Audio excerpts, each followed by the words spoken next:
नमस्ते, मैं डॉक्टर मेघना Pandey, consultant physician and intensivist. आज हम बात करेंगे अनीमिया की। अनीमिया यानी सरल भाषा में बोले तो खून की कमी होना। अब खून जो होता है वो हमारे हड्डियों में जो भीतरी हिस्सा होता है जिसे बोन मैरो कहते हैं, वहाँ पे बनाया जाता है। खून के 3 घटक होते हैं, एक तो लाल कोशिकाएं या रेड ब्लड सेल्स, सफ़ेद कोशिकाएं या वाइट ब्लड सेल्स और प्लेटलेट्स। अब जो ये लाल कोशिकाएं होती हैं उनका जो कलर है रेड कलर, वो उनमें होने वाले पिगमेंट यानी हीमोग्लोबिन की वजह से होता है।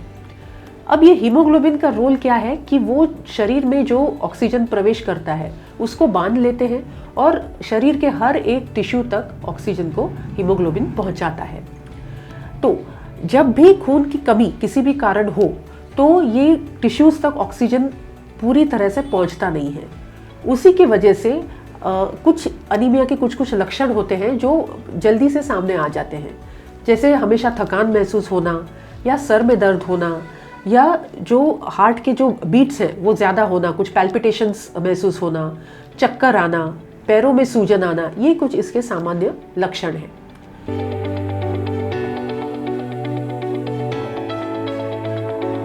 अब अनीमिया होने के कारण क्या क्या है? हमारे देश में सबसे कॉमन कारण है न्यूट्रिशनल अनीमिया। न्यूट्रिशनल अनीमिया यानी जो इनटेक, जो आहार होता है उसी में कमी होती है। तो यूजुअली ये आयरन डेफिशिएंसी और विटामिन B12 की डेफिशिएंसी यानी कमतरता की वजह से होता है।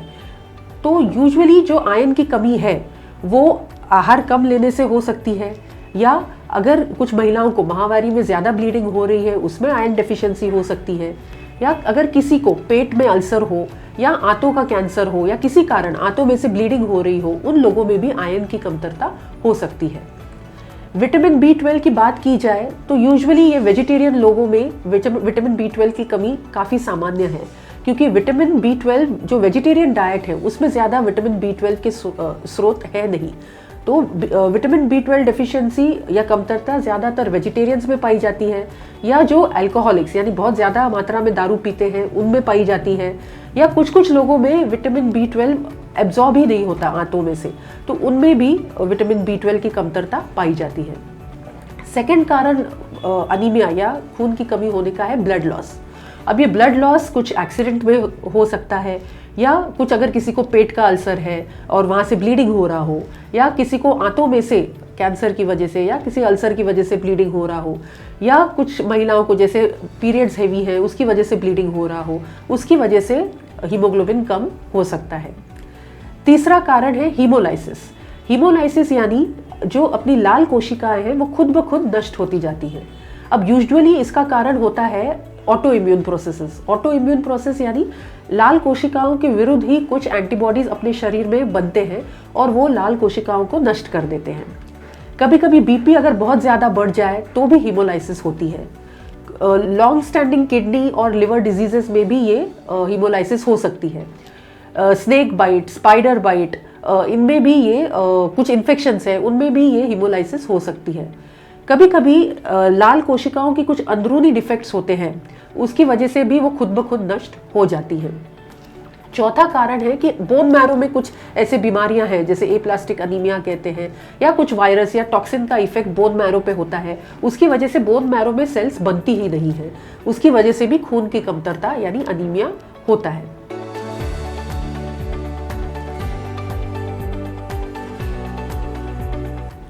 अब इसके कॉम्प्लिकेशंस क्या होते हैं? अगर खून की कमी हो शरीर में तो एक तो हार्ट पे लोड पड़ता है, और हार्ट पे लोड पड़ने की वजह से कभी कभी हार्ट अटैक, स्पेशली जो बुजुर्ग लोग हैं उनमें हार्ट अटैक आने की संभावना है, या हार्ट का जो रिदम है वो एबनॉर्मल होने की संभावना होती है। अगर प्रेगनेंसी में अगर खून की कमी हो तो एक तो मिसकैरेज होने की संभावना होती है, या तो फिर अर्ली डिलीवरी या प्रीमेच्योर बेबीज होने के चांसेस बढ़ जाते हैं।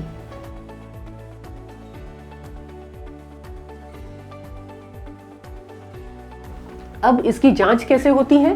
तो जांच के लिए स्वाभाविक है कि आपके खून की जांच की जाएगी, CBC है, विटामिन B12 लेवल्स चेक किए जाएंगे, आयरन लेवल्स चेक किए जाएंगे। कभी कभी बोन मैरो की भी जांच करनी पड़ सकती है।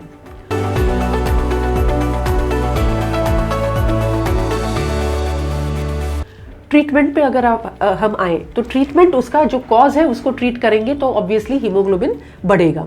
अब जैसे कि अगर आयरन डेफिशिएंसी की वजह से हीमोग्लोबिन कम है तो अपने को आयरन की टैबलेट्स या इंजेक्शंस लेने पड़ते हैं।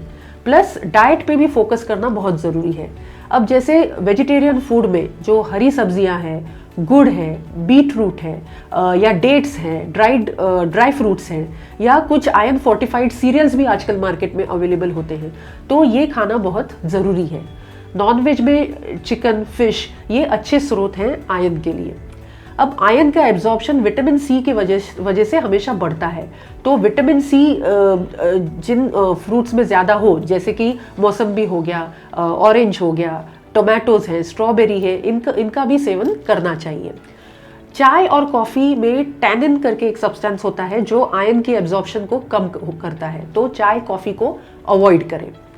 विटामिन B12 की अगर शरीर में कमी है तो जो नॉनवेज नहीं खाते हैं, जो नॉनवेज खाते हैं उनमें तो नॉनवेज एक अच्छा सोर्स है विटामिन B12 का, पर अगर आप प्योर वेजिटेरियन हो तो आप दूध और दूध से बने हुए पदार्थ जैसे पनीर हो, चीज़ हो, इसका सेवन ज़रूर करें ताकि आपका विटामिन B12 लेवल अच्छे लेवल में बना रहे।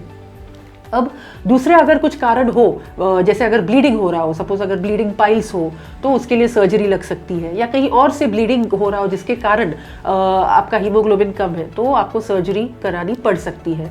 एंडोस्कोपी करानी पड़ सकती है अगर कहीं पेट में अल्सर है, या कोलोनोस्कोपी की भी ज़रूरत पड़ सकती है। अगर हीमोलाइसिस एक कारण है तो फिर उसके जो अलग अलग कॉजेज हैं जैसे ऑटो इम्यून डिजीज़ है या इन्फेक्शन से, उनका ट्रीटमेंट ज़रूरी होता है। तो आप इस बात का ध्यान, इस बात पर गौर करें, स्पेशली जो महिलाएं हैं इस बात के ऊपर गौर करें कि अगर आपको हमेशा थकान महसूस हो रही हो, या कुछ सर दर्द हो, छाती में ऐसे धड़ महसूस होती हो, तो आप आपका CBC ज़रूर चेक कराएं और हीमोग्लोबिन लेवल ज़रूर चेक करें। धन्यवाद। आपको अगर इस टॉपिक पे और किसी जानकारी की ज़रूरत हो तो मुझे नीचे दिए गए नंबर पर व्हाट्सएप करें।